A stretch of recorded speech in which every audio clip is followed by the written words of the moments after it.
Hello, sisters. Welcome to the Sacred Medicine Podcast, weaving powerful, soulful practices into functional medicine. Step into this beautiful space of devotion and explore everything from nurturing foods, rituals, sexuality, and awakening your innate sensuality.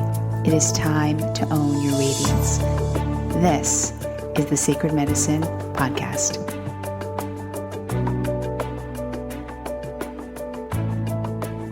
Hello and welcome back to another episode of the Sacred Medicine Podcast. I am your host, Margaret Romero, and today's guest is my dear friend, Amber Chalus. She has been interviewed before. She was actually one of my first few guests when I first launched my podcast, and we've become good friends. And in fact, we got together in New York City about a month ago. We had such a nice time. I mean, we could have spent days just talking.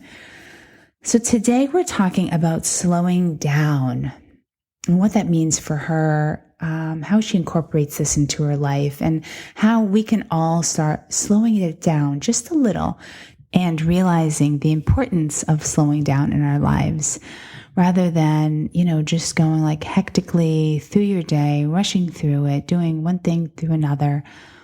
But finding some time to just slow down a little bit and really take in what's around you and being gratitude. So we talk about this and also as a way of simplifying and decluttering. And we talked about some of the things that I've been doing recently. It's actually been a couple of weeks that I've been in the midst of decluttering my home. It started with my closets, and today was my drawers, and now just getting rid of stuff that's piled up somewhere and just getting rid of it. And it just feels so good to be able to come into a space that's clear and clean with fresh flowers. So you're going to love this conversation today because Amber has such a way of speaking that she's so down to earth.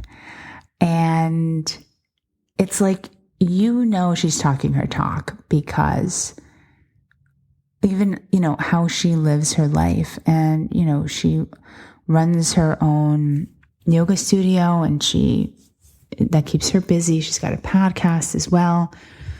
So she takes the time to really slow down and really nurture herself, which is also a sign of self-care. So, hope you enjoy.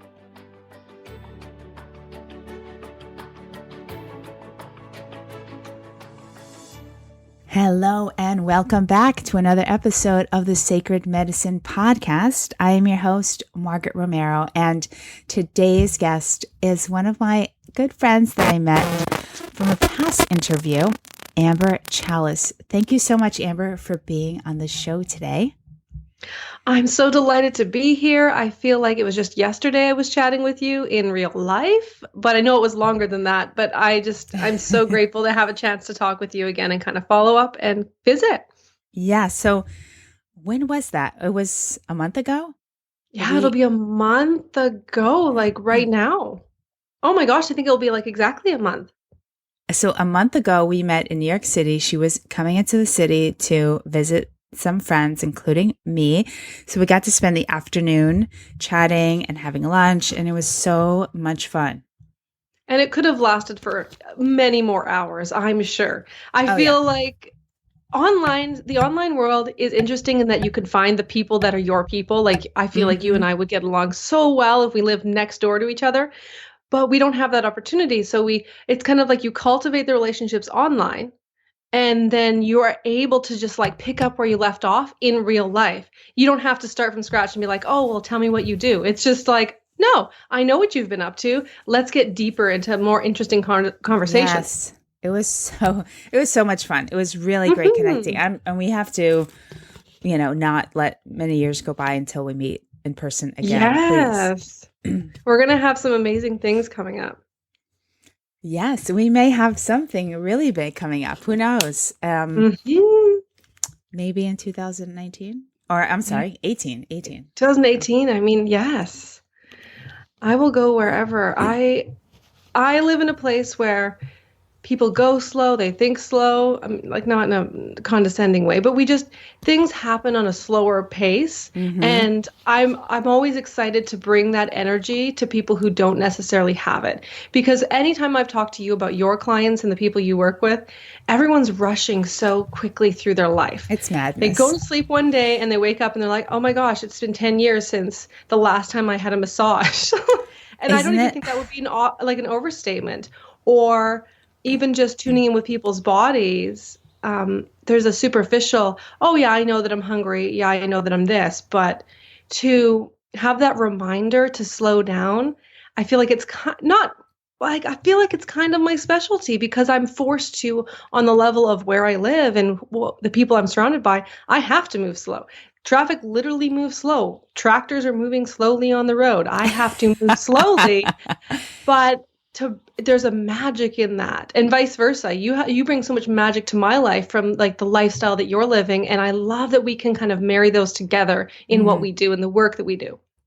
I have to admit that because I live on the East Coast and I'm in New York City at least once or twice a week, that it's not slow. Like I can't, you cannot move slow and on Yeah, a New York City street because people will bump you. They'll be pissed yeah. because they need to get to wherever the hell they're going. Or sometimes they just walk fast, even if they don't have really any place to go. They're just, Mhm. it is. And so your nervous system must be like so just. Oh, I've just spent the last month just kind of decompressing all of, and when I'm there in the moment, I'm quite at ease with myself wherever I am, but it wasn't even the pace of movement, but the pace of a schedule. Oh For yeah. me, in one week to schedule one or two things, and I think that even mothers will relate to that and that New York energy, even just with like their schedule with their children and their schedule with their husband and their schedule with their life. There is this packing everything into our lives in a short period of time. And if you actually think about it, 100, 200, 300 years ago, we would have maybe 1% of the experiences that we have in a year in our entire lives. And now we fit so much in. We meet interesting people, we try new foods, we learn new things, and Mm-hmm. that's super addictive quality. I love it. I'm a very curious person. But to move so quickly from thing to thing to thing, you never have time to process it, you never have time to enjoy it, you never have time to celebrate it. And just that fitting everything in, as exciting as that is, I think it takes away a little bit. So I'm blessed in that I can kind of like tap into it and then like leave, tap into it and then leave. But I think Right. for some people, they need to actually intentionally add those spaces in between all of that action so that they can enjoy it. I think that is such a good point because in a fast-paced place like New York City, Mhm. there is you have to be very intentional about adding in some quiet time, some quiet space, some downtime, some breathing room. And whether that now there are definitely some places I'm not sure if you were there, but there was like a new meditation place. I I think did go to the meditation I place. think it's called Mindful or something like that. Mindful, yes. And how was that? So ironic. It was so amazing. Oh, it was I loved it. Okay. And It it was was a like guided walking into my own house. It was was it? a guided meditation. So there Okay. was the space, the building in itself was incredible. You know, you go in and it's beautifully decorated and designed, and there's plants everywhere, which I love. Oh my God. And they had, oh, this will make you, Margaret, you'll like love this. There was a tea station, so you could get your tea. But most places like yoga studios will have tea. Hmm. They had chocolate. Oh, You could like stop. take chocolates, like dark chocolate and like salted chocolate. And I was like gathering all, my friend Gramrit, she just like gathered a bunch of them and brought them with her into the meditation. I was like, I'll take one. I feel like that's all I should take. Just trying to be all humble. And she's just like, now I'm taking all that chocolate and I'm gonna go, I'm gonna do my meditation and I'm just gonna love it. And I'm like, man, I love that energy. But yeah, we went down a corridor, we went into this little space and we sat on our cushions and it was a 20-minute long meditation, guided meditation. And yeah, it was a piece of peace within all of the chaos. And I still remember when I lived in London, England, I would I'm not a religious person, but I would go into the churches just to have that sense of space and peace. This was way I before hear you. yoga was a big thing and there was Right. yoga studios. I would go to parks. Anytime you can go into a space where it's like quiet and then there's an intentional sacredness to it, I felt like my soul could breathe. It's not even just me breathing, but my soul could breathe. I have to go to that mindful place. I want to experience that for sure. I know that's kind of like a new. Is it like a dome when you go in? It's just a little room. There is actually a like an advanced yoga meditation room, I think at the end of the hall with a wall of plants, and it seems like a higher ceiling from what I understand from the pictures. But we weren't in that space. We were just in a little brick room. And it's one of the things that really struck me when I went in there. And this speaks so much to the diversity of people and the growth and evolution of our times, okay? There was a family. There was a mother and father, and then there was like a grown man. And he was with his parents, and he had gone to go to do his meditation with them. And I thought, that is so incredible. Wow. That you would integrate, it's Sunday morning, and we are going to go as a family and go and meditate. That is so different than let's fill our time with distractions. Exactly. It's fill our time with what is and who we are. And I can't even imagine that family and how close they would be from being able to have the confidence and the trust in each other that you could do that. Exactly. Because even silence, people don't like silence when they're around people that they know, because what's there, what's going on, what am I missing, and that's scary for people. So true. So true. So what else have you been doing? Because you had mentioned, I forget where I saw it, that you had been slowing. Okay, that you had been slowing down, and what does that look like for you? Since for you kind of already are at a slower pace because of where you live, and tell people kind of a little bit about where you live. I would gladly. I think after the last 24 hours of trying to figure out the time zones, because where I live is a province in Canada called Saskatchewan, and we kind of get made fun of in the rest of the country, but I live quite north. So as north as you get before you have to fly or drive over the ice roads to get anywhere. It's just very north. It's where my family has homesteaded since the beginning of my family being in North America. It's a beautiful, quiet place. Lots of agriculture, fishing, hunting kind of style. Okay. And it's poplar trees and birch trees and long winters. So that's where I live. And I think the slowing down comes from the ambitious part of myself needing that. Because I live somewhere like this, I feel like when I'm too slow or I am too complacent, I start to kind of atrophy in my mind, in my heart. I just feel like I'm not living to my full potential.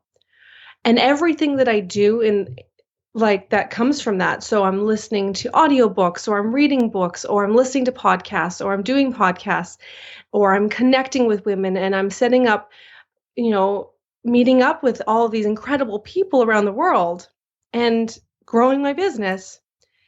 Part of it, and I don't even want to say it's ego, because I think sometimes we kind of use ego to shame ourselves from being ambitious, especially as women.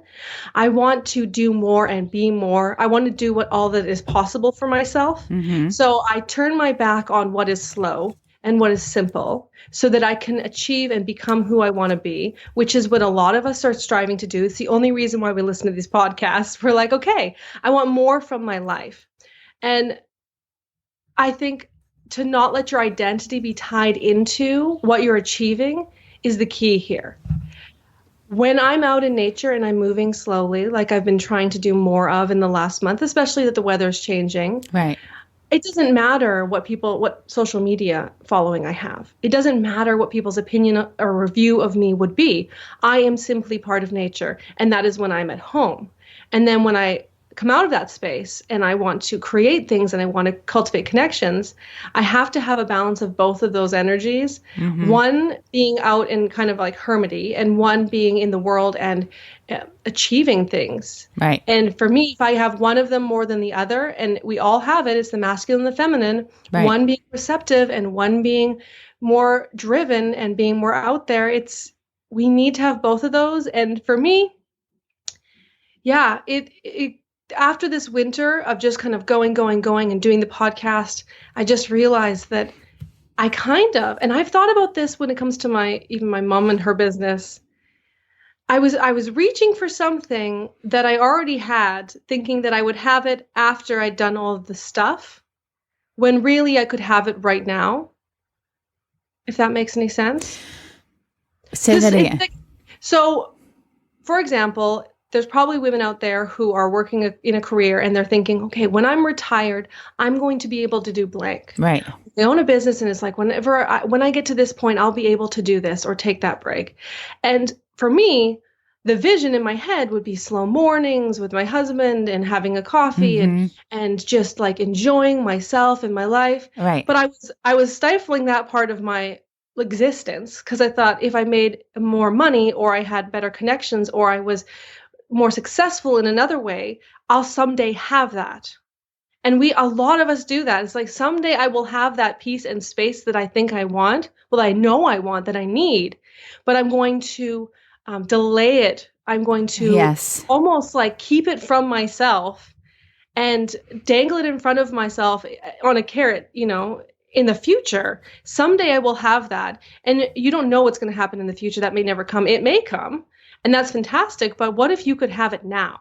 Is the bigger question. And for me, slowing down, what if I could have it now? What if I could slow down now? What if I could enjoy now? What if I could celebrate now rather than later?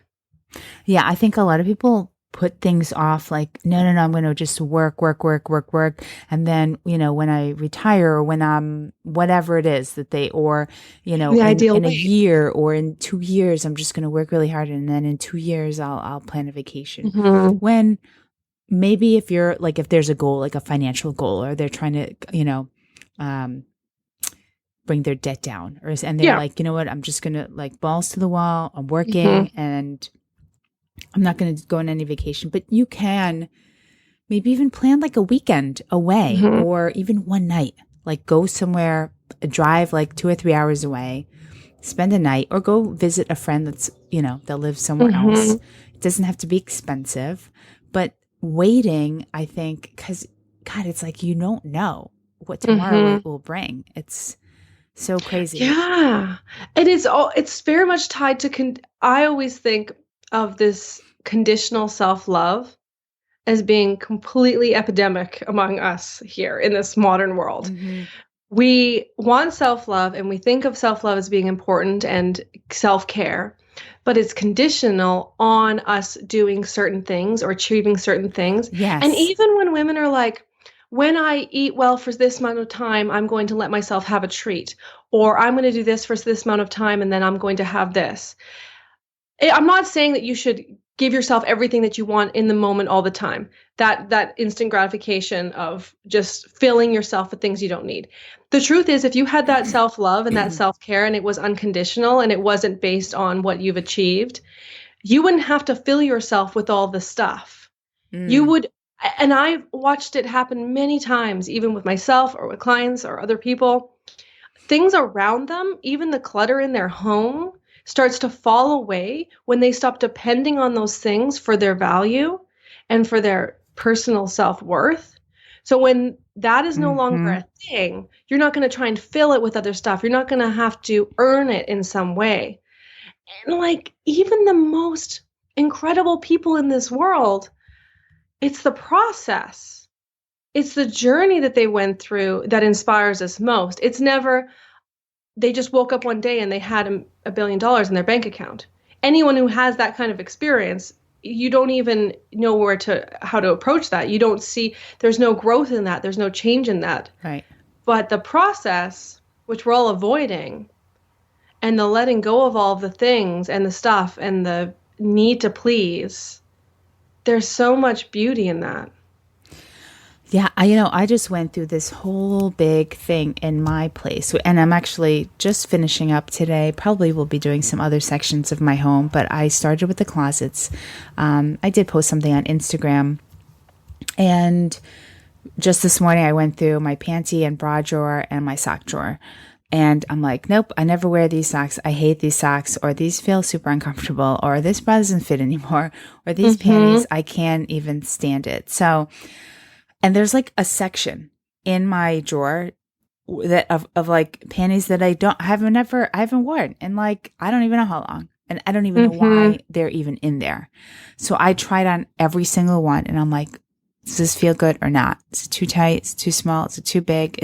Forget it if it has a hole in it. Like it's in the garbage.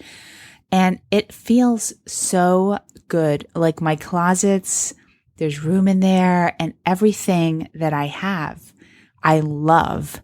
Like if there was something I didn't like that was definitely going to Goodwill. Like things were just, I hate this piece.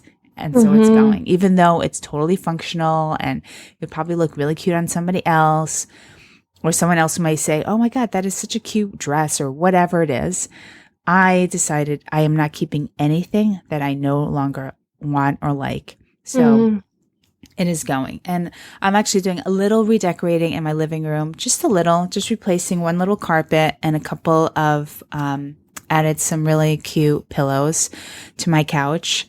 And it's starting to like just feel better. It just feels good when you get rid of the stuff that's just sitting in there and it's not being used, or it doesn't fit. Like some jeans I just haven't worn in a long time.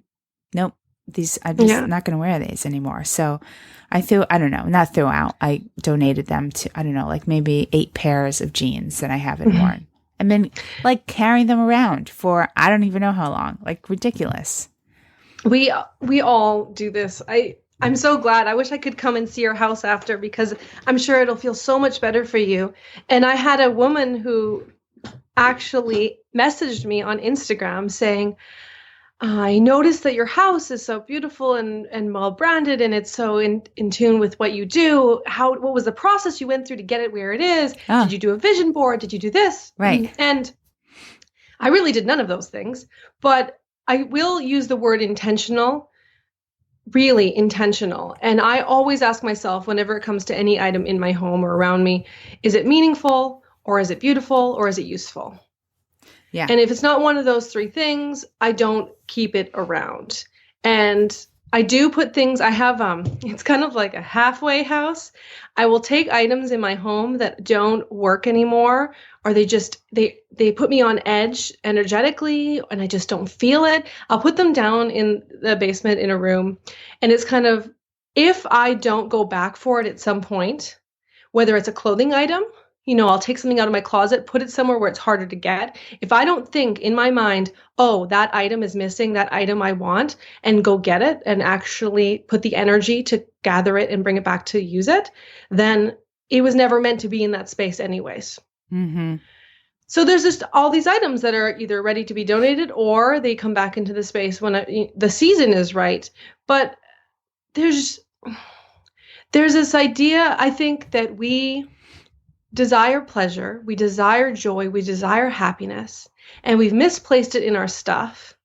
And it takes a lot less than we actually are willing to believe a lot of the time to make us happy than we think, right? Right, totally. And those little changes that you make in your house, if you take away a few things and you add the right things in, then you'll have more time to actually slow down and you're not distracted by them.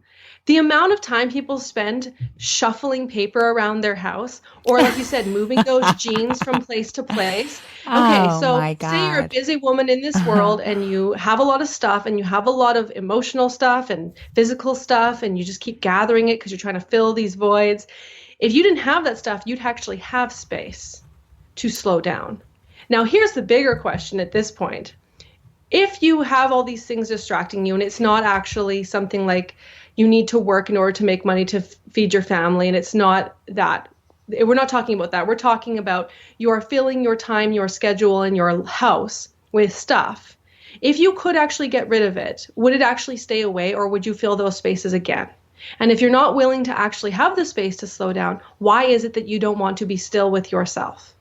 What Right. is scaring you about it? Like you said, if you're trying to get away from debt, and you could go and spend a couple days at a friend's house out in the wilderness, and you could slow down and just meditate and journal and read and wander. If that's scary to you and you don't want to be in that space, maybe there's something you're hiding from that's bigger than just slowing down. Yes. I hear you. Totally get it. And I think that yes, the piece about the clutter, because like right now, so I'm ordering a new little thing for my office, and it's going to get rid of, like, I have a pile of like paperwork on my desk right now because it doesn't have a place to go. So when I order this new piece, which is going to replace what I currently have, which is not functional, it's going to get rid of all of this. But I think this is what you mean. So is what you're saying that when people have a lot of stuff or clutter or like a pile of whatever that they have to go, oh yeah, there's that pile I have to go through, or there's that, all this pile of mail that I still need to go through that just sits there, or pile of, like right now I have a little pile of paperwork that's on my desk. You're saying that, so your time and your mental energy is consumed with like, oh my God, I need to like get rid of this paper. When if you already dealt with it and like organized it or filed it, or if it's not good anymore, just get rid of it, then it totally leaves that space. So your mental energy isn't consumed with like, oh my God, I need to go through all those clothes that are just sitting on the floor. Right? That's what you're... Oh, absolutely. That's what you mean. And yeah, I use it as a form of procrastination. I know that I'm not a big laundry person, so say paper is not my thing, but laundry is my thing. And I just do not enjoy doing laundry. So, no, really, I don't enjoy it. I feel like it's a nuisance in my life. So doing laundry, I just do it whenever I needed to do it. But when I started to schedule it in and say, okay, on this day of the week, I'm going to put the first load in, put the second load in, fold that day, and be done it. Now, that seems really small. To some people, that'll be habitual. They will have already been doing this since the beginning of time. But say that was my form of procrastination, or filling my week with stress that didn't need to be there so that I didn't have to focus on meaningful things because I wasn't ready for them. So if I'm so worried about what I'm going to wear because I can't find anything to wear because it's all dirty, it's not organized, right. I don't have the outfit. So I can use that as an excuse to not show up in the way I need to show up in another area of my life. And it's a perfect excuse because it's valid. Everybody has laundry, it's a thing, or paperwork and bills. And we all have these little things in our life. I had one client whose emails, she would constantly be checking her email and how stressful it was to answer the emails, and they were there and it was always on the lagging end. I'm like, yeah, okay. So if you schedule that for one time during your week and you didn't have to think about when you were going to do it because it was already segmented into your time, all the time and mind energy that you would like save from not thinking about it, what would you do with that? Oh, well, I don't know. Well, right? We're trying to create space, but we don't even know what we want to fill it with, or we don't want that space. So we just keep habitually doing those same things over and over again. Yes. And I also feel that when you clear your closets of things that don't fit, things that have, are just no longer appealing to you, that you don't really like, though it's just still sitting there. And I know that this is an issue for a lot of people. I mean, it's just normal. Things just kind of, you kind of keep piling things in and then, but periodically just go through your closet, whatever doesn't work anymore, just get rid of it. But a lot of us don't have the time to do that or whatever. So then when we're going out for an event and we have to like find something to wear, now you have to like try all these things on and, this doesn't fit anymore. I didn't know. And it's been sitting in my closet for so long. But if you initially got rid of the stuff that doesn't fit, then when you had to go to that event and go and you're standing in front of your closet, you're like, oh, I know all these things fit. Yeah. All of these things I love. And so you don't have to have like the mental, like, oh my God, it's like everything's crazy right now because I'm rushing.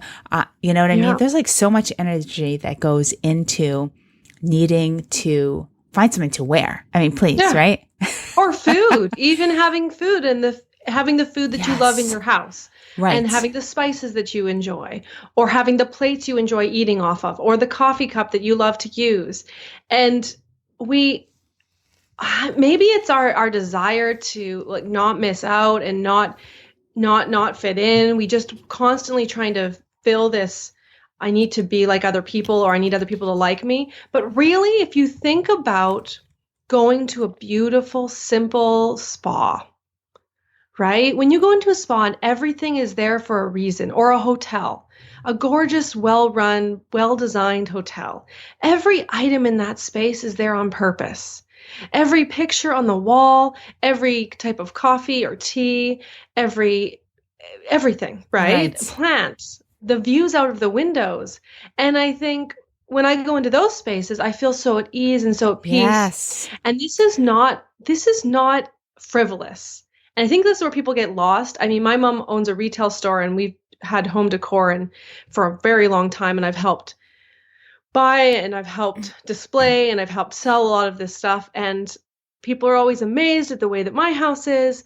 And to me, it's common sense. If you're going to go into a beautiful hotel, you're going to feel at peace and ease, and you're not going to have to worry, and you're going to not have to stress, and you're not going to have to fuss.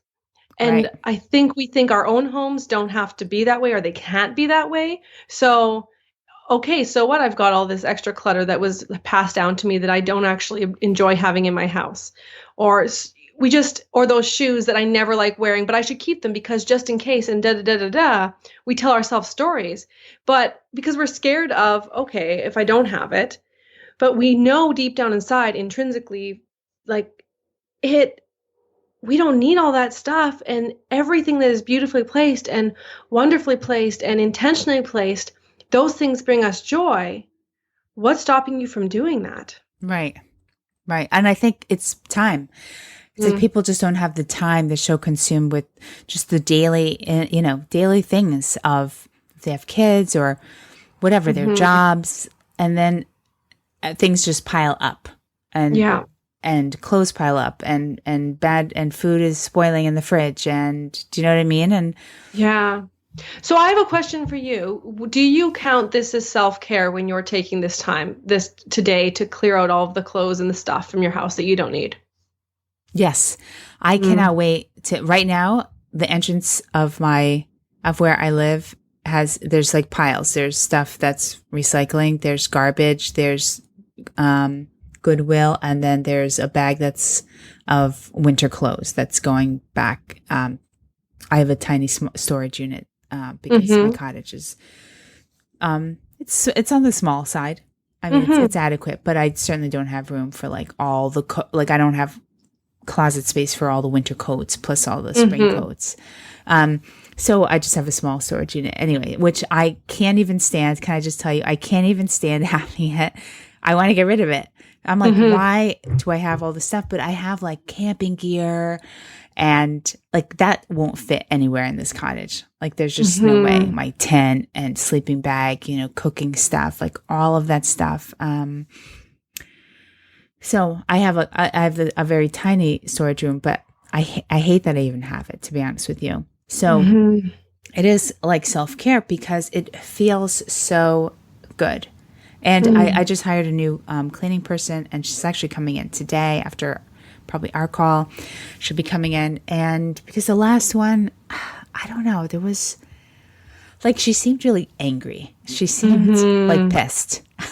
Yeah. And it was like this energy, and then it wouldn't leave my home. I just like, I had to sage afterwards. Like, I don't want that. Yeah. It's, you know what I mean?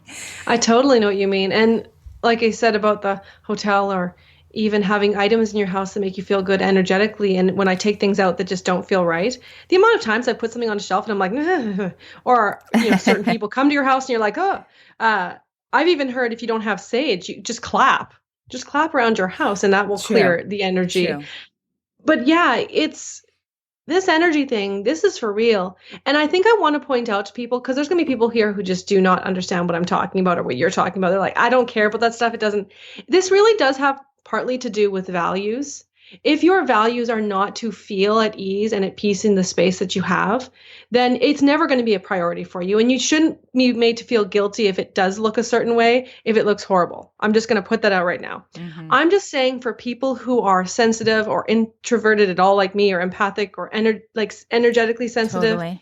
When you are not taking time to do this stuff, it's going to pile up and add on to the stress that you already have. And when you think that you can't slow down because you have all these things to do, I want you to look at really carefully what the things are that you're doing and ask yourself, am I doing this because I'm not taking the time for something else? Mm-hmm. Am I spending hours every month trying to figure out what to wear or which shoes to wear, or even things like this whole, what is it, decision exhaustion?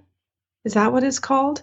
When you make too many decisions before a certain time in the day, you are unable to make those decisions in other places. Mm.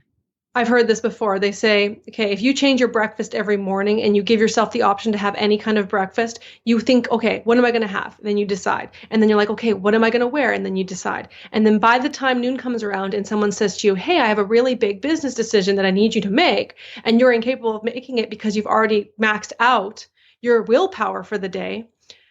Okay, so when I'm talking about simplicity and clearing out space and slowing down, I might be telling you to take away some options. So, okay, every morning you have this breakfast and you wear one of these outfits. You only have a certain amount. You walk this same way. And I know, for me as a freedom lover and a free spirit, okay, you're taking away my options, like you're taking away my oxygen, but actually it frees me in so many other areas of my life, because when I have a system in place, I can then use that willpower, that thinking power, to do greater things, more important things. So stop thinking about it as I'm taking away from myself all of this freedom and this stuff and these experiences, but really you are just being more intentional with what you are doing and how you are spending your time. Yes, absolutely. Mm. I love that. I love that. Oh my God. So what are you, how, first of all, are your closets completely, I like a vision in my mind about your closets, that they're just like very neat and color coordinated. And well, I will say they are color coordinated, but that's only because I really have taken all those options away from myself, Margaret. And I mean, you look at my Instagram and my everything.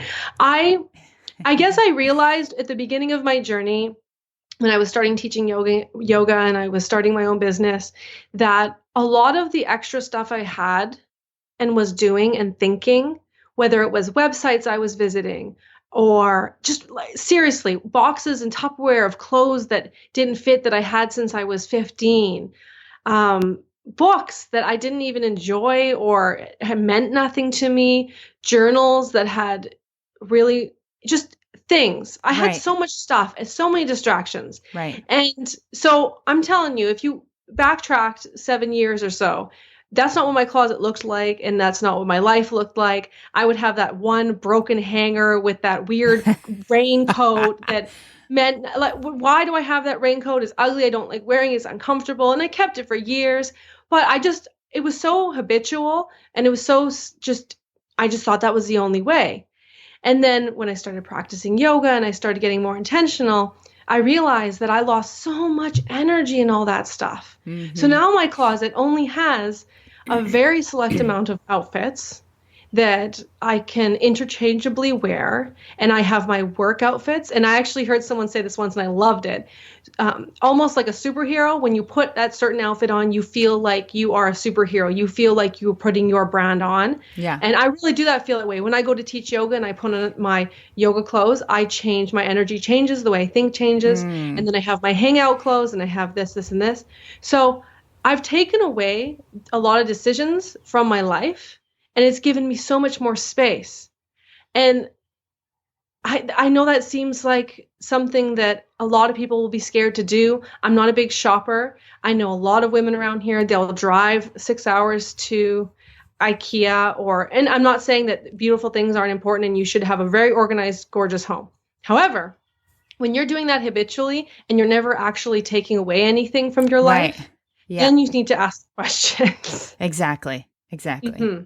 So I just went through like a bunch of bathing suits. I'm like, oh, no. This does not, you know how they get old and like the elastic is no longer there anymore. And I'm like, garbage. So now I know like, oh, I could probably use like a new bathing suit this year. Mm-hmm. And it's not something that I buy every year. No way. Like bathing suits, I just don't, that's not my thing. First of all, Mm-hmm. I don't even care. But I am, summer's coming and I definitely would like to have at least one new bathing suit. It's been a long time since I bought a new one. But the only way I would allow myself to kind of even think about it is because I just threw out like four pairs that are no longer good. So I think that is so intentional and it's so against the grain of consumer culture. Yes. I think you see in magazines or you're reading a newspaper or you see on TV, everything's trying to remind you that something's missing from your life. And in this moment with the bathing suit, something is missing from your life, a bathing suit. So you will get the bathing suit. But if you had 15 other bathing suits and you bought a bathing suit, it wouldn't be the same. Oh man, I love it. Yeah. So I'm definitely getting rid of things. And I won't buy anything new unless it's something that I really, really, really need. And I'll, yeah. And I think the quality of you changes too when you're living this way. Yeah. Because you mentioned that some people just can't slow down in the way that I'm talking about and stop all the schedules and the appointments and maybe get rid of all the stuff because you've got kids. But the quality of what you're doing changes when you do it for a reason or a purpose, I think is a big part of it. Because when you were talking about even just the bathing suit or not wanting that storage space, you're doing it for a bigger why. Mm-hmm. And it's not just the tactical, okay, I'm going to do this, this, and this. There's a bigger why behind it. So why do you want your space to feel good for you, Margaret? Why do you want to have only clothing that fits and feels good for you? Oh, God, because, well, one thing is when I even just walking through the door and the way it feels, the way the space just looks clean and there's like no clutter and this pile of papers are going to be gone by tonight because I'm buying that new piece. But it's just the feel that I get. I cannot be with the clutter and with the paperwork. It like drives me crazy. And I think that there are definitely some people that don't mind it. Like I went to go visit my brother and I have a nephew who's 7 and there's like toys everywhere. And it like drives me crazy to even to even be in the space because it's my brother and he's divorced, so he lives alone with my nephew part-time, and it's like there's some clothes on the floor and I'm like, why? Like what are these clothes on the steps? Like what are these clothes? And then on another corner there's like a couple of other clothes and I'm like, what is this? Is this laundry? Like get a laundry basket and put it in there. Like I don't get it. And so I am like, so like, of course I would have a laundry basket. You know what I mean? Like, yeah. I just want to go in there and I want to redo the whole thing. I swear. Yeah. Because I don't even organize it all. Yeah. I don't even think that I would consider you a soup because I think some people imagine, oh, you must be a clean freak. You must be like super organized. And that someone could say the same thing about me in the way that I'm talking right now. But something that just came up when I was thinking about your brother. I have spent time traveling and I've spent time in Europe and even in Asia. And I think part of the way that we live in North America, we think that's the only way and we have to live that way. You said that you live in a small place. I live in a very small place for where I live. I could easily have a massive house with a lot of stuff. But I often think about people living in a tiny apartment in Copenhagen with 2 kids and, they've got to go out to the park they have to get on a bike to get to the park. They've got to get out of their little house and their main living space isn't necessarily in the house and they don't have closets and they don't maybe have 2 bedrooms for the kids. And just because it's the way that you've seen your family live or you see other people living, especially around where you live, that doesn't mean it's the only way that humans survive. And even just taking inspiration from other places, right, that is super empowering. I think that's part of the reason why I see things the way I see things. Because there is little grandmas who raise full families in tiny little apartments. And there are people who have lived on a tiny little plot of land. Totally. Didn't have every single fancy new machine to cook their meals. Like there's just that stuff is only the way it is because you think it needs to be the way that it is. Right. And if you deep down inside, you have a unique perspective and it doesn't feel right for you the way that your grandma did it, or it doesn't feel right for you the way your best friend does it, then I want to be the one that gives you permission to do it that way and maybe explore different ways of doing it. Right. And that's okay. It's very culturally convincing that, hey, in order to feel valued and like somebody in this world, you need to have this, this, and this, and wear this, this, and this, and you got to be this, this, and this. But that's never made me happy. And I could definitely be a very different person if I kept on following that path. But if I choose to follow the path of what feels right for me, I'm going to end up at a different place than other people. And I have to be okay with that along the way. Mm-hmm. And that is exactly what you're talking about. If that space feels right for me, it's going to look different for me. But in the end, I'm going to be the person that I want it to be. Yes, definitely. Mm-hmm. Oh, I love this. I really do. And initially I didn't make the connection between slowing down and like clutter, but it totally makes sense. Well, yeah, I don't even think that was what I was originally going to talk about. I was just going to stick with the slowing down part. But I had to get honest with myself because I had a lot more similarities. My friend that I stayed with in New York with Katie, she has another podcast, Bad as a Bear, but I had more similarities with her than I thought because she lives in a tiny little apartment and she has very minimal stuff in her kitchen. She just doesn't have clutter and stuff. Yeah. And in the city, you don't have a lot of space. Right.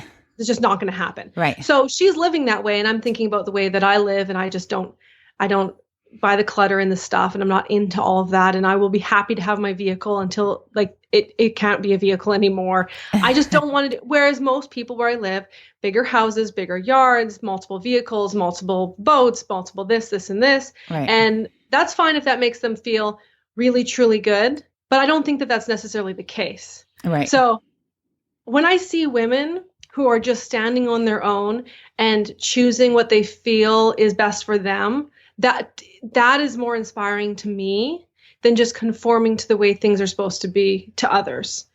And whether it's the clutter and the stuff and the filling the void with new clothes, or it's rushing through life and filling your schedule with meaningless appointments if you don't care about them.